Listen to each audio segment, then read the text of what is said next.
प्रेम से बोलिए सूर्य भगवान की जय हो। एक नगर में एक गरीब ब्राह्मण रहता था।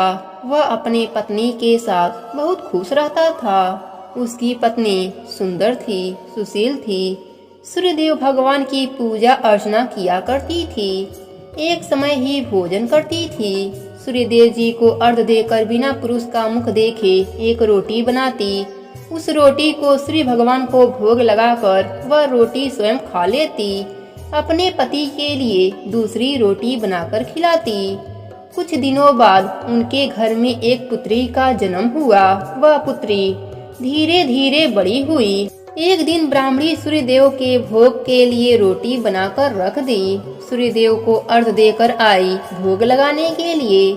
तब तक उसकी पुत्री उस रोटी का कोना तोड़कर खा गई, पर ब्राह्मणी को पता नहीं चला। वह उस रोटी का भोग सूर्यदेव को लगा दिया।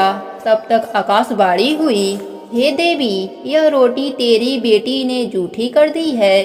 तेरी बेटी को मैं श्राप देता हूँ कि बिन ब्याही माँ बनेगी और मेरे श्राप से कभी भी मुक्त नहीं हो पाएगी। ब्राह्मणी रोने लगी, वह माफी मांगने लगी, बोली, हे प्रभु, यह तो नादान है, बच्ची है, नासमझ है, अनजान है, मूर्ख है, इसे माफ कर दीजिए। आप तो दया के सागर हैं, दया कीजिए। सूर्य भगवान ने कहा, मेरा वचन तो खाली नहीं जा सकता, लेकिन मेरी भक्ति करेगी तो इसका दर्द कम हो जाएगा। इसी चिंता के कारण ब्राह्मणी बीमार रहने लगी। एक दिन ब्राह्मण ने पूछा, क्या सोचती रहती हो?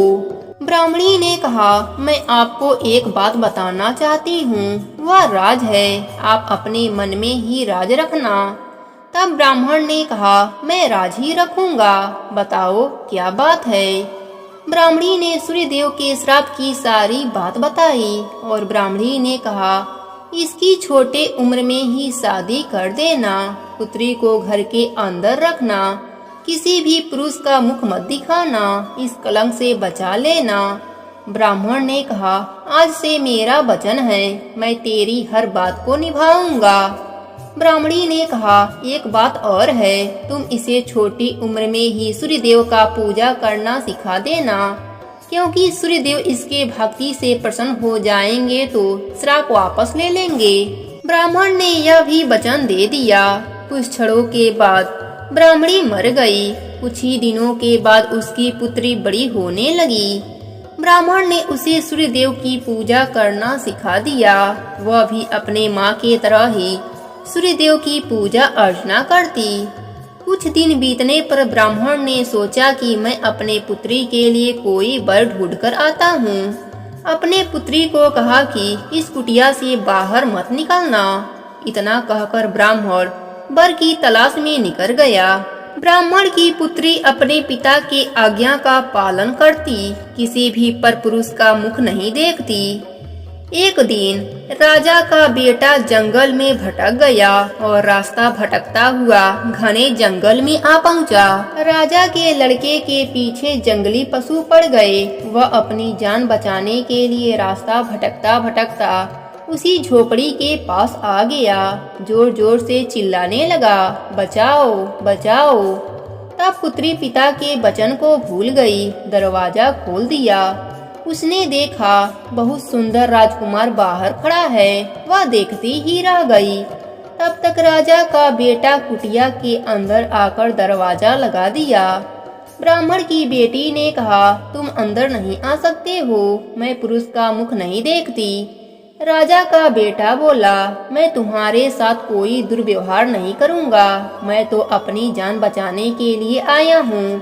अगर तुम मेरे प्राण बचने से खुश नहीं हो तो मैं बाहर जा रहा हूँ। ब्राह्मण की बेटी धर्म संकट में पड़ गई और सोचने लगी, मैं इसे बाहर भेजती हूँ तो इसके प्राण जा सकते हैं, वह भी मुझे हत्या लगेगा। अगर अंदर रखूंगी तो मेरी माँ के वचन टूट जाएंगे। कोई बात नहीं, ऐसा कहकर अपने मन में धीर रहकर सोचने लगी। तब ब्राह्मणी की बेटी ने कहा, मेरे वस्त्र पहनकर नारी बनकर मेरे पिताजी के सामने रहना पड़ेगा, क्योंकि मुझे पुरुष का मुख देखने की आज्ञा नहीं है। राजा का बेटा बोला, तुमने मेरी जान बचाई है, मैं तुम्हारी हर बात मानूंगा।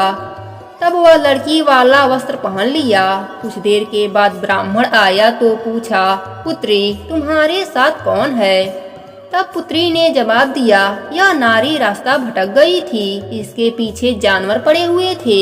यह अपनी जान बचाने के लिए आवाज लगाई तो मैंने दरवाजा खोल दिया। पिताजी आपकी आज्ञा हो तो यह हमारे साथ रह जाए। ब्राह्मण ने कहा कि नारी है तो मुझे कोई परेशानी नहीं है। कई दिन बीत गए, उन दोनों में इतना प्रेम बढ़ गया कि वह हर हद पार कर गए। ब्राह्मण की बेटी गर्भवती हो गई। दोनों घबराने लगे। राजकुमार ने कहा, तुम अपने पिताजी से कह देना कि मैं गर्भवती थी। मैं जब बाहर से आई थी तभी गर्भवती थी। तब राजकुमार की बात मानकर अपने पिता से ऐसा ही कहा। ब्राह्मण की बेटी ने अपने पिताजी के आते ही बीमारी का बहाना बनाकर सो जाती। धीरे धीरे 9 महीने बीत गए। उसका अंत समय आ गया। पिताजी को आवाज लगाई, बोली, इसकी अंतिम समय है। पिताजी आप दाई माँ को बुला दीजिए। ब्राह्मण ने दाई को बुलाकर लाया।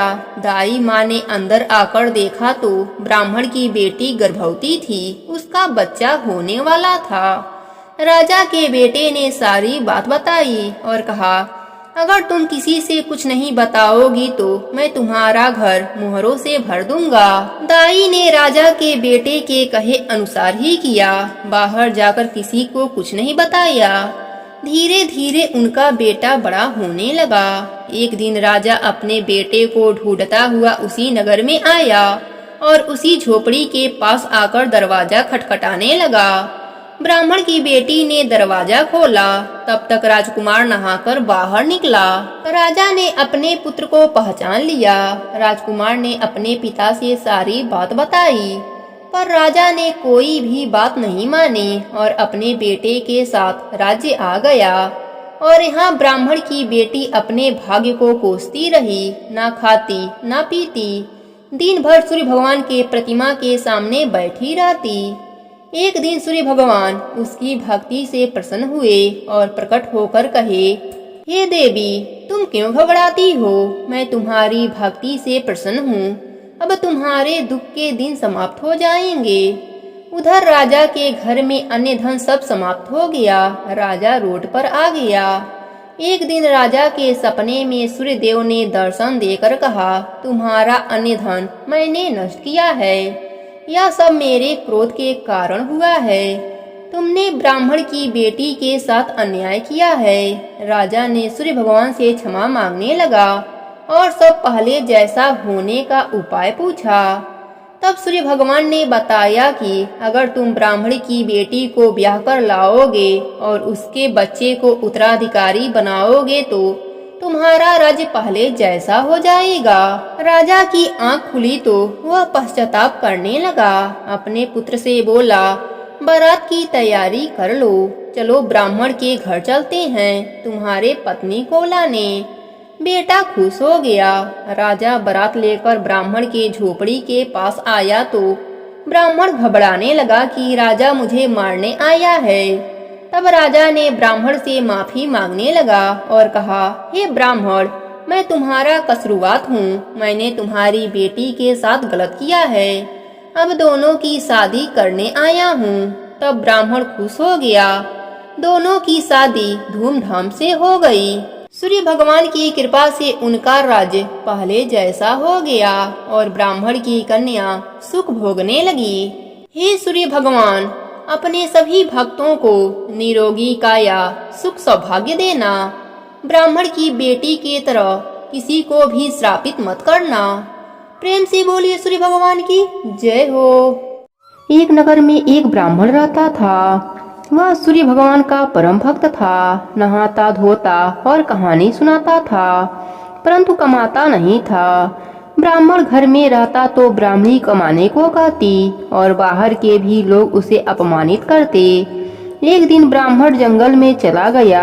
वहाँ वह सूखे पीपल के नीचे बैठकर पूजा पाठ करने लगा और सूर्य भगवान की कथा कहानी कहने लगा। वहीं पर एक तालाब था। वहाँ पर थोड़ा ही पानी थी। उस तालाब से सूर्य भगवान को जल देता। पूजा का जल थोड़ा पीपल में जाता और थोड़ा तालाब में जाता। इस तरह पीपल को पानी मिलने लगा। वह हरा भरा हो गया और तालाब भी पानी से भर गया। धीरे धीरे वहाँ खूब पक्षी आने लगे। एक दिन वह ब्राह्मण पीपल के पेड़ के नीचे बैठकर पूजा कर रहा था। तभी आकाशवाणी हुई, ब्राह्मण तू क्या मांगता है? ब्राह्मण यह सुनकर घबरा गया। उसने सोचा भूत बोल रहा है। 3-4 दिन लगातार वही आवाजें सुनाई दे रही थी।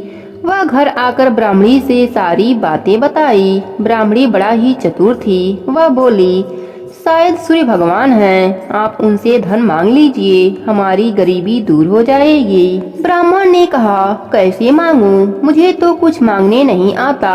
कोई ऐसी तरकीब बताओ, थोड़े शब्दों में काम चल जाए। ब्राह्मणी ने कहा, जैसा मैं कहती हूँ वैसा कर देना।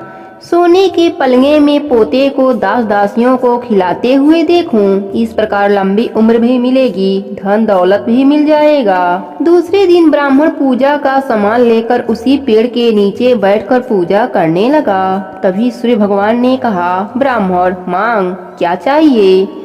जैसा ब्राह्मणी ने कहा था वैसा ही ब्राह्मण बोला। सूर्य भगवान ने तथास्तु बोले। ब्राह्मण घर आया तो उसका झोपड़ा महल में बदल गया। ब्राह्मण ने एक दासी से बोला, मेरा यहाँ एक झोपड़ा था और एक बुढ़िया थी। तभी ब्राह्मणी बाहर निकल कर आई और बोली, यह हमारा ही घर है, आप अंदर चलिए। तब ब्राह्मण ने कहा, हम इतने धन का क्या करेंगे? तब ब्राह्मणी ने कहा, यज्ञ करेंगे, दान करेंगे, गरीबों की सेवा करेंगे। तब ब्राह्मण मान गया और उसने यह सब करने लगा। नगर के सारे लोग उसकी जयकारा लगाने लगे। उसी राज्य के राजा के पास यह बात गई तो उसने उस ब्राह्मण के घर आया और बोले, तुम अचानक से इतने धनी कैसे हो गए? तब ब्राह्मण सूर्य भगवान की महिमा बताई। अब राजा सहित पूरा नगर सूर्य भगवान का व्रत, उपासना और कथा करने लगे। रविवार का व्रत करने से सभी के घर धन धान से भर गए। राज्य में चारों तरफ खुशहाली छा गई। स्त्री पुरुष सुखी जीवन यापन करने लगे। सभी लोगों के शारीरिक कष्ट दूर हो गए। सभी स्वस्थ रहने लगे। रविवार व्रत करने से मनुष्य को मोक्ष प्राप्त होता है। स्त्री के बाझोपन दूर होते हैं। सभी पापों का नाश होता है। मनुष्य को धन, यश, मान सम्मान तथा आरोग्य की प्राप्ति होती है। शरीर में किसी भी प्रकार का चर्म रोग हो तो वह समाप्त हो जाता है। हे सूर्य भगवान, जैसे आपने सुख ब्राह्मण को दिया वैसे ही अपने सभी भक्तों पर अपनी कृपा बनाए रखना। कहानी अधूरी हो तो पूरी करना, पूरी हो तो मान रखना। प्रेम से बोलिए सूर्य भगवान की जय हो।